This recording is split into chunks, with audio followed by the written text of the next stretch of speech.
Hello my dear students, welcome to our YouTube channel. मेरा नाम है मयूरी भागवानी और आज की डेट है 30th जुलाई के जितने भी इम्पोर्टेंट एडिटोरियल्स आज आए हैं the Hindu and Indian express में, उनको हम यहाँ डिस्कस करने वाले हैं हमारे एडिटोरियल एनालिसिस में। और इसीलिए इसका नाम दिया गया है मेंस डोज। तो कल का भी एक एडिटोरियल बचा था जिसको हमने डिस्कस नहीं करा था, और आज का एक एडिटोरियल है जो बहुत इंपॉर्टेंट है। द हिंदू का ये एडिटोरियल है, बहुत ही काफ़ी एक एनालिस्टिक और काफ़ी डिटेल्ड यहाँ पे एडिटोरियल आया है, इसको देखेंगे।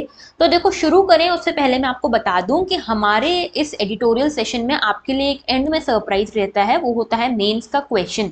तो मैं आपको मेंस का एक क्वेश्चन देती हूँ हर रोज प्रैक्टिस करने के लिए, और वो आपको मिलता है at the end of this video. वो जनरली रिलेटेड रहता है, जो भी एडिटोरियल हमारे हमने डिस्कस करे हैं उन्हीं से रिलेटेड एक मेंस का क्वेश्चन मैं आपके लिए तैयार करके आपको देती हूँ। तो आपको इसके आंसर्स लिखने की कोशिश करनी है मेंस रेडी होने के लिए, और ये आंसर्स आपको भेजने हैं हमारे टेलीग्राम ग्रुप पे।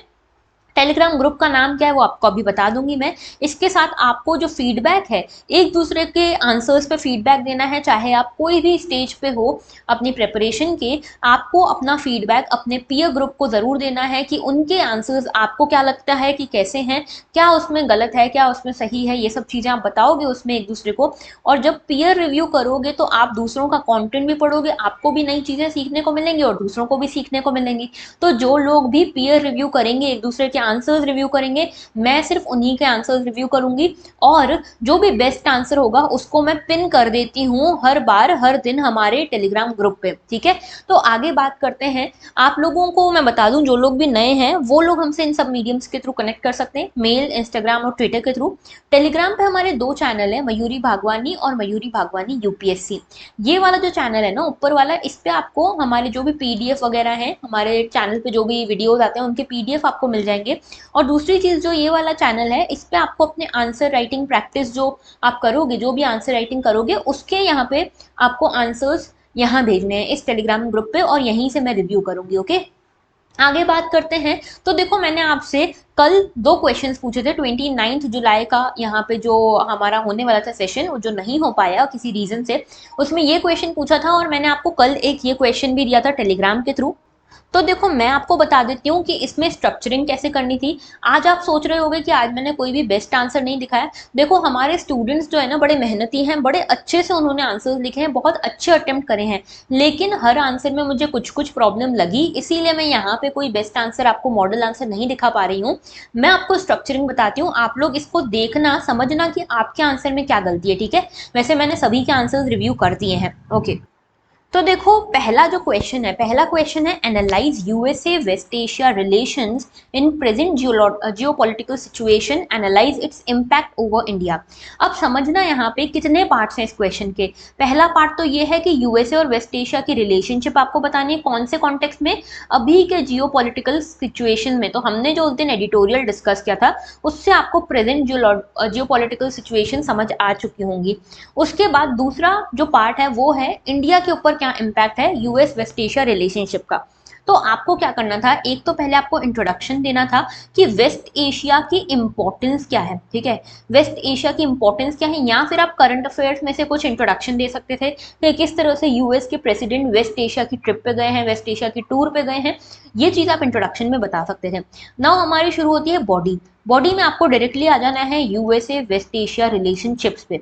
इसमें आपको पीछे से शुरू करना है कि हिस्टोरिकली जो हमारे यूएसए और वेस्ट एशिया के रिलेशनशिप थे वो कैसे थे, अभी प्रेजेंट कॉन्टेक्स्ट में कैसे चेंज हो रहे हैं, और फ्यूचर आपको इनका क्या देखने को मिल रहा है। ठीक है, जैसे प्रेजेंट में आप देख रहे हो कि अब यूएसए जो है, अभी तक यूएसए चुपचाप से निकल गया था वेस्ट एशिया से, वेस्ट एशिया से ज़्यादा मतलब था नहीं, और अब यूएसए वापस से, यूएसए की फॉरेन पॉलिसी इंक्लाइंड हो रही है वेस्ट एशिया की तरफ, और क्यों क्यों हो रही है ये फैक्टर्स आप बता सकते थे। ओके, उसके बाद आपको थर्ड पार्ट में बताना था, तो ओवरऑल आपको यहाँ पे एनालाइज करना था कि यूएस और वेस्ट एशिया की रिलेशनशिप कैसे हैं, और इसके बाद आपको यहाँ पे इम्पैक्ट बताना था कि इस यूएस और वेस्ट एशिया की जो रिलेशनशिप है उसका इम्पैक्ट इंडिया पे क्या पड़ेगा। और अल्टीमेटली आपको एक वे फॉरवर्ड देना था, जो कि बहुत सारे स्टूडेंट्स ने बहुत ही अच्छा लिखा है। मैंने देखा किसी ने I2U2 को भी मेंशन किया है, ठीक है, किसी ने यहाँ पे अब्राहम अकॉर्ड्स को भी मेंशन किया है, तो वेरी गुड, ओके। ये आपने हमने देखो ये सारी चीजें जो है ना, जो भी I2U2 अब्राहम अकॉर्ड, ये सब कुछ पढ़ा हुआ है करंट अफेयर्स में, कुछ भी बाहर से नहीं है, ठीक है। तो ये सब कुछ आपको करंट अफेयर्स से समझ में आ जाएगा कि ये सब क्या है। इन सब चीजों को भी आप वे फॉरवर्ड में मेंशन कर सकते थे। ओके, तो एक पॉजिटिव आगे पॉजिटिव वे फॉरवर्ड आपको देना है। देन सेकंड क्वेश्चन जो मैंने आप लोगों से कल पूछा था, कल मैंने सिर्फ आपके लिए क्वेश्चन पोस्ट किया था टेलीग्राम ग्रुप पे, वो क्वेश्चन था एनवायरमेंट प्रोटेक्शन एक्ट 1986 है क्या, analyse what impacts will the new amendment have on overall environment protection in India. तो सबसे पहले आपको यहाँ पे इंट्रोडक्शन में एक प्रेजेंट कॉन्टेक्स्ट आप दे सकते थे कि बहुत सारी अमेंडमेंट्स प्रपोज हैं, या फिर सीधे एनवायरमेंट प्रोटेक्शन एक्ट क्या है इससे शुरू कर सकते थे कि क्या ये क्यों बनाई गई है, एम क्या है इसका, यहाँ से शुरू कर सकते थे। और देखो ये अलग से बताने की जरूरत नहीं है कि इसको 1986 में लाया गया, नाम में ही लिखा है तो उसमें आपको बताने की जरूरत नहीं है। ओके, और एकदम हमको डेप्थ में नहीं चले जाना है कि सिर्फ एडिटोरियल में जो लिखा है वही लिखना है। थोड़ा सा अपने दिमाग से सोचो, अपने दिमाग से इसको कट शॉर्ट करो और उसके बाद लिखो। ओके, अब यहाँ पे आपने शुरुआत कर दी एनवायरमेंट प्रोटेक्शन एक्ट से। अब आए आप एनवायरमेंट प्रोटेक्शन एक्ट 1986 के मेन प्रोविजंस पे। तो इसमें सारे प्रोविजंस बताने हैं कि ये देखो क्रिमिनल एक्ट हो सकता है अगर आप ऑफेंस करते हो, इतनी फाइन है, इतना पेनल्टी है, ठीक है, इतना इम्प्रीजनमेंट हो सकता है, और क्या क्या इंपॉर्टेंट क्लॉजेज हैं वो सब चीजें आप बताओगे यहाँ पे। दूसरा फिर आप बताओगे अमेंडमेंट्स प्रपोज्ड, ठीक है, अमेंडमेंट्स प्रपोज्ड। इस अमेंडमेंट्स प्रपोज में कौन कौन से अमेंडमेंट्स प्रपोज्ड हैं वो बताओगे, और एंड में बताओगे इम्पैक्ट। इम्पैक्ट में आप बताओगे प्रोस क्या है, ठीक है, और कॉन्स क्या है। तो दोनों इम्पैक्ट आपको बताना है, और जो आप वे फॉरवर्ड दोगे एंड में, कंक्लूजन में हमेशा याद रखना है एक ऑप्टिमिस्टिक कंक्लूजन देना। तो वे फॉरवर्ड दोगे वो एक पॉजिटिव पॉजिटिव कंक्लूजन होना चाहिए कि जो यहाँ पे अमेंडमेंट प्रपोज्ड है वो एक सही डायरेक्शन में है, लेकिन कुछ लैक्यूनाज हैं जिनको हम इस तरीके से बैलेंस आउट कर सकते हैं। इस तरह से आपको पॉजिटिव यहाँ पे कंक्लूजन देना है। आई होप आपको क्लियर हुआ है। आगे बात करते हैं, देखो आज के एडिटोरियल की, we need to protect our whistle blowers. तो विसल ब्लोअर्स के प्रोटेक्शन को लेकर ये एडिटोरियल है। अब देखो ये एडिटोरियल कुल मिला के बात क्या करता है, सार समझा देती हूँ मैं आपको। आरटीआई आप सभी जानते होंगे, राइट टू इन्फॉर्मेशन एक्ट है 2005 का। इसमें क्या होता है कि आप सभी लोग पार्टिसिपेट कर सकते हो गवर्नेंस में। कैसे? आप गवर्नमेंट को अकाउंटेबल बना सकते हो, गवर्नमेंट ऑफिसर्स को अकाउंटेबल बना सकते हो, गवर्नमेंट ऑफिशियल्स को अकाउंटेबल बना सकते हो उनसे जानकारी लेकर, ठीक है। तो ये जो आरटीआई है ये आपको यहाँ पे पार्टिसिपेट करने देती है गवर्नेंस में, ठीक है। तो यहाँ पे आरटीआई जरूरी है हमारे देश में गवर्नेंस को अच्छा करने के लिए, अकाउंटेबल बनाने के लिए, पार्टिसिपेटरी बनाने के लिए।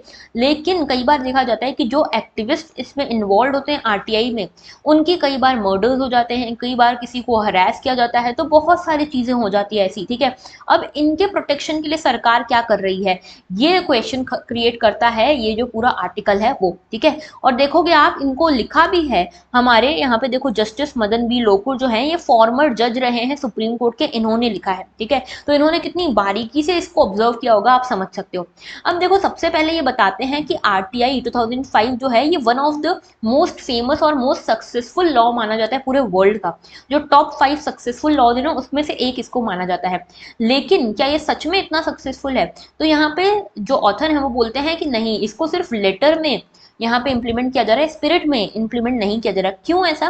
क्योंकि यहाँ पे जो पब्लिक अथॉरिटीज जो है उनकी फंक्शनिंग हमको पता लगनी चाहिए इस इंफॉर्मेशन के थ्रू। यहाँ पे होना क्या चाहिए कि पब्लिक अथॉरिटीज अकाउंटेबल बने, पब्लिक पार्टिसिपेट करे, पब्लिक जो है अपनी गवर्नेंस में आगे आके पार्टिसिपेट करे, ये सब चीजें होनी चाहिए। लेकिन यहाँ पे ये सब तो हो रहा है, लेकिन साथ में क्या हो रहा है, एक्टिविस्ट की जाने जा रही हैं। ओके, तो यहाँ पे एकदम सारे जो सेक्शन हैं, सारे सेक्शन ऑफ सोसाइटी, सारे सेक्शन ऑफ सिटीजन, चाहे फिर वो एक्टिविस्ट हो, लॉयर हो, रिसर्चर हो, हर किसी को मदद करता है आरटीआई। पब्लिक फंड्स का पता लगाना हो कि कहाँ गए, ये पता लगाना हो कि डिस्क्रिशन था डीएम साहब के पास, उन्होंने किस तरह से इस डिस्क्रिशन को यूज किया है, ठीक है। या फिर आपको पार्टिसिपेटरी डेमोक्रेसी की तरफ बढ़ना हो, सभी चीजों में आरटीआई मदद करता है। लेकिन आरटीआई के साथ एक बड़ी प्रॉब्लम ये है कि जो एक्टिविस्ट इसमें इन्वॉल्व होते हैं उनकी बड़ी खराब हालत हो जाती है। कईयों का तो मर्डर कर दिया जाता है, कईयों का हरासमेंट होता है, ठीक है। तो यहाँ पे जब से इम्प्लीमेंटेशन हुआ है आरटीआई का, लगभग 100 आरटीआई एक्टिविस्ट की जान चली गई है।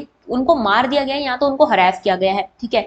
अच्छा, इसमें ये भी चीज याद रखना कि ये हमारी डेमोक्रेसी का one of the strongest law है, ठीक है। One of the strongest law क्यों? क्योंकि ये सिटीजन्स को बताता है कि देखो आपके ये राइट्स हैं और आप जाके इंफॉर्मेशन मांग सकते हो गवर्नमेंट से कि हमारा ये राइट जो है हमको क्यों नहीं मिला, हमें कहाँ गया ये राइट हमारा, इस तरह की इंफॉर्मेशन आप ले सकते हो। तो लेकिन ये जो एक्टिविस्ट हैं इनके लिए कोई लीगल और इंस्टीट्यूशनल सेफगार्ड भी तो होना चाहिए।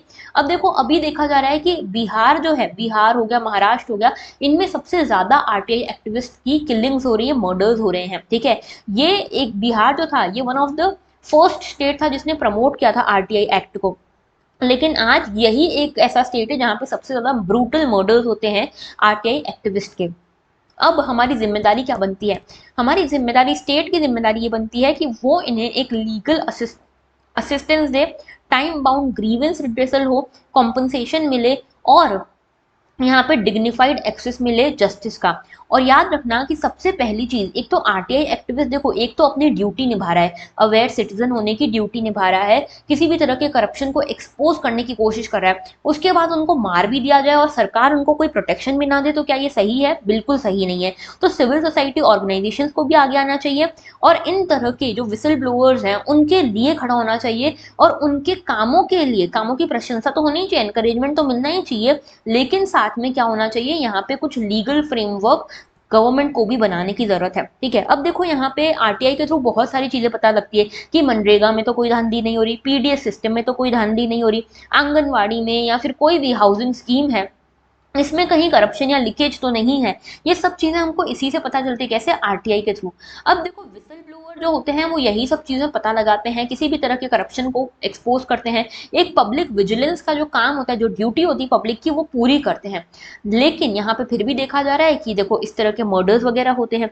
तो अब देखो हमें क्या जरूरत है? हमें जरूरत है एक सोशो लीगल सिस्टम बनाने की जो कि आरटीआई एक्ट जो एक्टिविस्ट हैं उनके राइट्स को डिफेंड करे, ठीक है, उनकी लाइफ को यहाँ पे डिफेंड करे।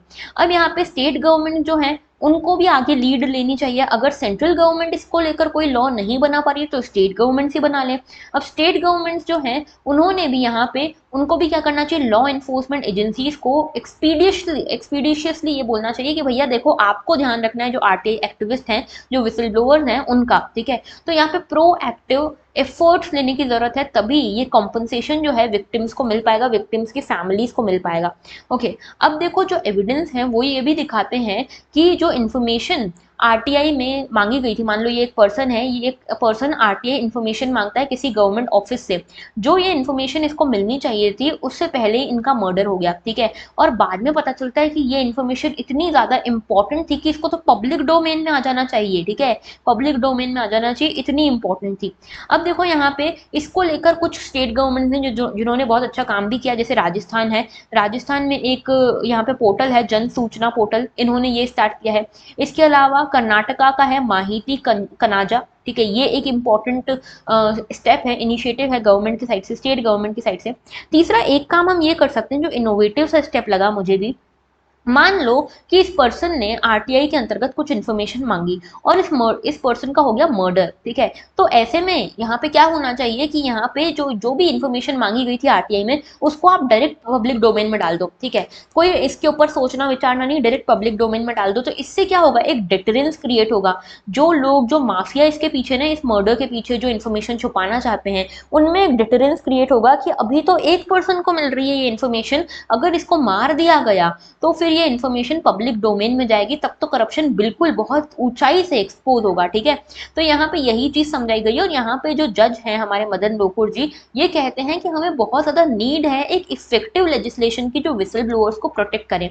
ये विसल ब्लोअर प्रोटेक्शन की कई सारी बिल्स आई हैं, कई सारे एक्ट आने की कोशिश हुई, लेकिन प्रॉपरली कोई एक्ट आ नहीं पाया है और एक एब्सोल्यूट वैक्यूम क्रिएट हो गया है, ठीक है। यानी कि जो लोग हैं वो डरते हैं कि कहीं उनकी जान को खतरा ना हो जाए अगर वो आरटीआई के अंतर्गत कोई इन्फॉर्मेशन मांग लेते हैं तो, ठीक है।